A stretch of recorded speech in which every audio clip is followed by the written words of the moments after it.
Hi everyone, my name's Takama. Are you a moderate to accomplished cook? Do you enjoy a challenge? Are you maybe interested in shaking up the type of food that you make in your kitchen? Would you like to step out of your comfort zone with some Japanese styled food? If you would, then I just might have the ramen for you. So if you're interested, come along where we are learning and cooking and sharing here in Kama's Kitchen.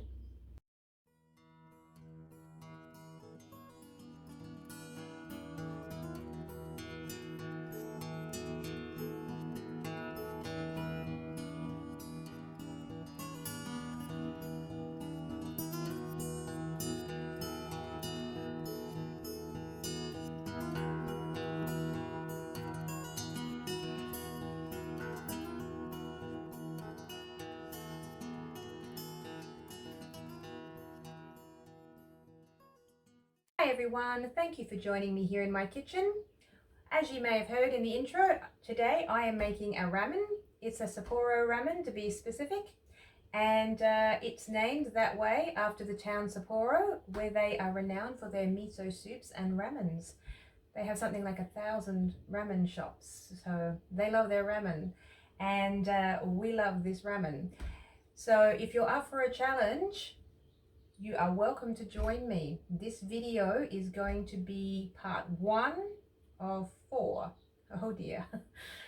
There's a lot involved, but at the end of it, you get the most amazing ramen and the satisfaction that you made it. It's just a really beautiful umami soup, and the pork that we'll be using is just really tender.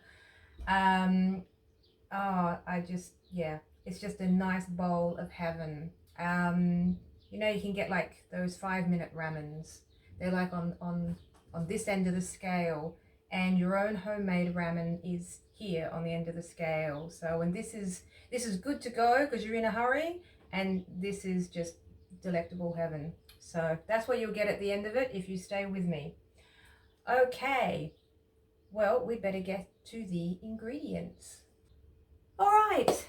So there are a lot of ingredients to go through. If you do see me looking to the side, I'm just checking my notes because, yeah, my memory's not that good. Well, we'll see if it is that good, but I'll just let you know in advance. So, yes, let us get straight into these because there's quite a lot of ingredients to go through. So the first part to Sapporo ramen is Chashu pork, and this is it. You'll need 500 grams of pork belly. Now this is not, there's no substitute for this in this recipe. It's not a Sapporo ramen unless it has pork in it. So if you changed it for chicken or beef or tofu, it would be a completely different ramen. The pork belly is part of what makes a Sapporo ramen a Sapporo ramen. Okay. Everything else though has a little bit of flexibility. So the next thing you're going to need, along with your pork, is kitchen twine. You'll also need a cooking spoon, and you'll need a pair of scissors, and you're going to need a saucepan. Now this one's a 2-liter saucepan. If you are fortunate enough to have a casserole that can go from stovetop to oven, use that. Otherwise, do what I'm doing and use the saucepan, and then you'll also need a casserole that can go in the oven. And this is a 3-liter casserole. Okay, to the food.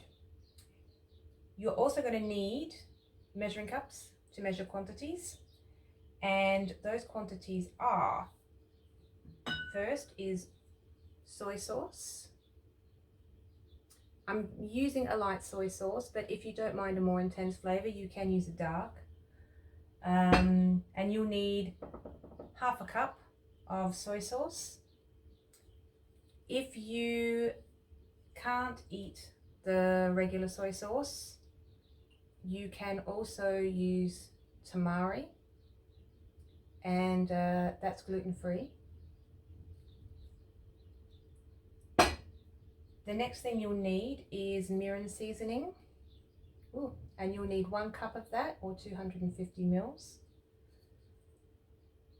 If you can't get mirin for some reason, you can use dry sherry or a dry white wine, or you can use rice wine vinegar. And for every tablespoon of mirin that you use, you need to use half a teaspoon of sugar, and that just balances out the acidity of the rice wine vinegar. Okay, the next ingredient is cooking sake, and you will need a 1/4 cup of cooking sake. And again, if for some reason it's just something that you're not able to get, it's the same as for the mirin. You can use dry sherry or dry vermouth, and rice wine vinegar. And again, it's the same. For every tablespoon of cooking sake you use, you'll need half a teaspoon of sugar to balance out the acidity in the rice wine vinegar.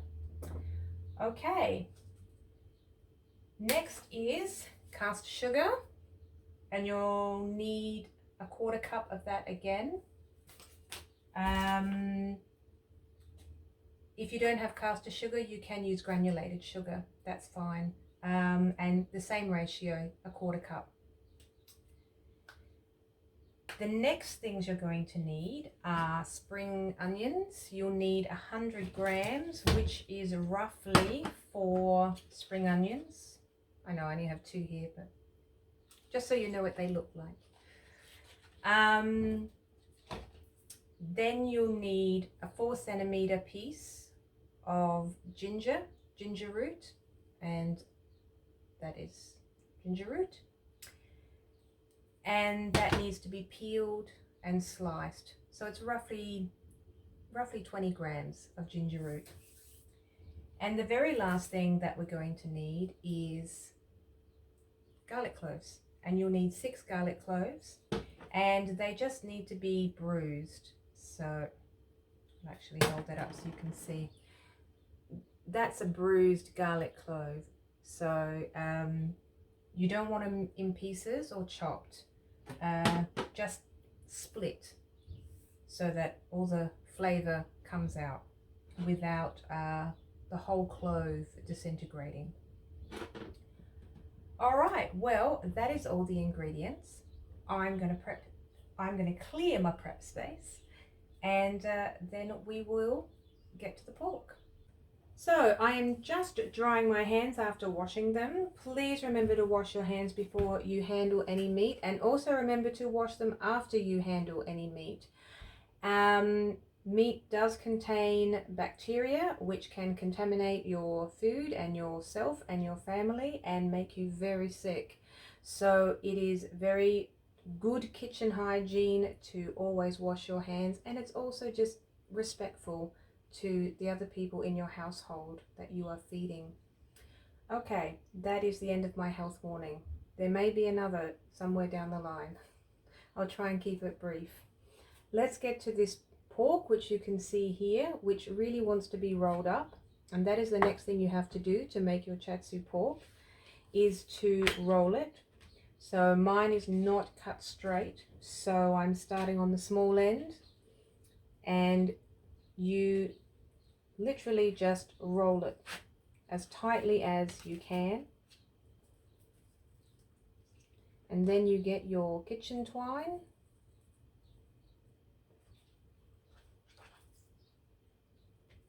and wrap it around your pork and tie it very, very securely.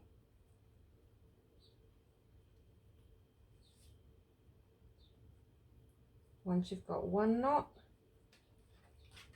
then move on to the next one. You want it, depending on how it is you roll your pork, in about 3 centimeter intervals. So for my roll, I'll only need 2.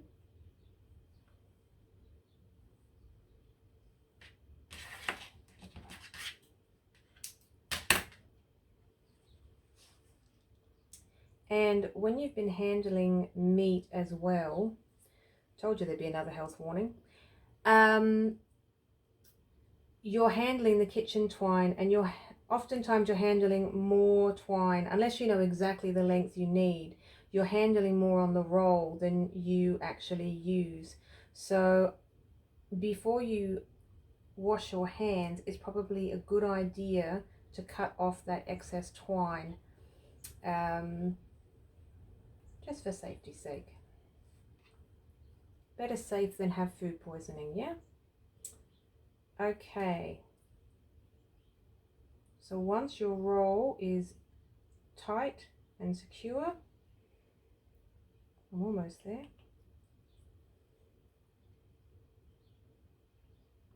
I'm not very good at this.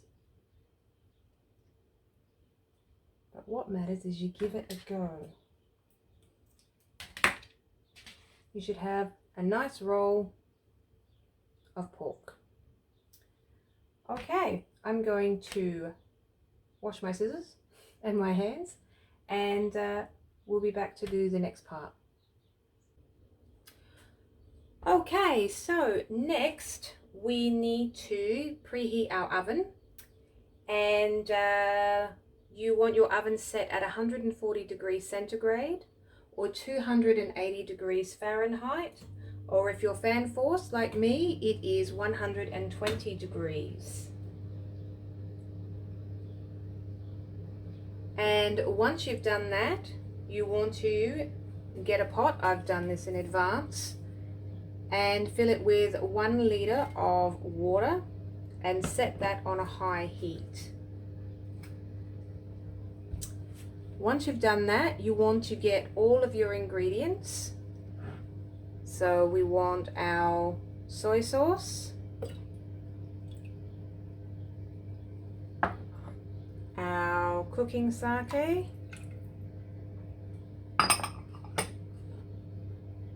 our mirin, along with our spring onions,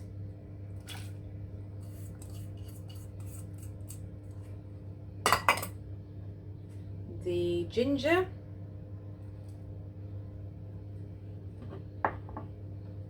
and the garlic, and very last you want to add your sugar, and you want to stir all of this in the pot until the sugar dissolves, and you want to bring this mixture up to the boil.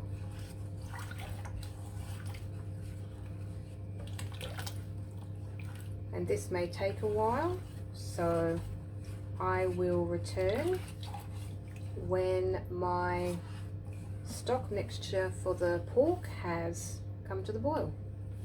So as you can see, our broth for the Chashu pork is now boiling. So we're going to turn off the heat now and bring it off the heat.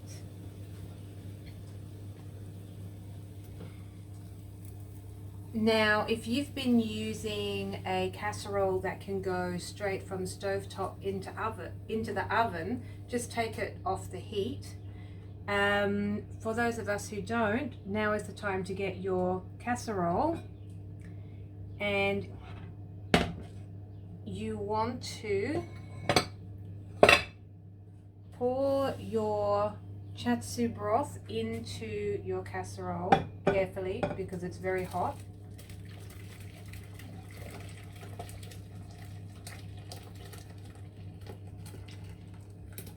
And already, just with this broth, you can smell the umami flavors that are coming through from the ginger and garlic.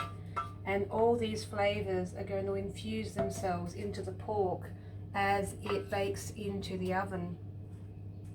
So now you've got your broth in, you want to place your pork roll into the casserole. pop the lid on, and now it's going to go into the oven for 3 hours, and it's probably good to set a timer, and maybe at every hour check it and give the pork roll a bit of a turn.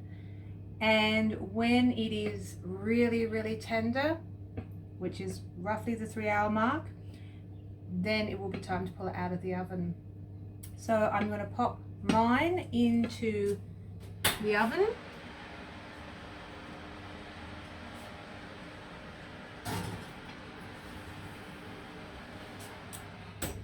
And I am going to get ready for part 2. So we've reached the end of part 1 of our Sapporo Ramen. I hope you've enjoyed following along and it wasn't too confusing. I know that there were a lot of ingredients there, and if you did find it confusing, please do let me know so I can work on trying to improve the way I communicate information to you. As you saw though from the process, it's a pretty easy dish to put together. So my Chashu pork is baking away in the oven, and I'm going to be moving on to part 2. And part 2 is marinated eggs. They are really easy to do and only 3 ingredients, so yay! So I hope you'll join me, and if not, I still hope that you enjoyed this video. If you do have any comments or questions, please do leave them in the comments section down below. And if you like this video, don't forget to click like. And if you liked this video and you'd like to like more, then please do subscribe so that you can stay up to date with the videos that I post. I look forward to seeing you all in part 2 of our ramen challenge. And until then, while your Chashu pork bakes, may you have good karma in your kitchen.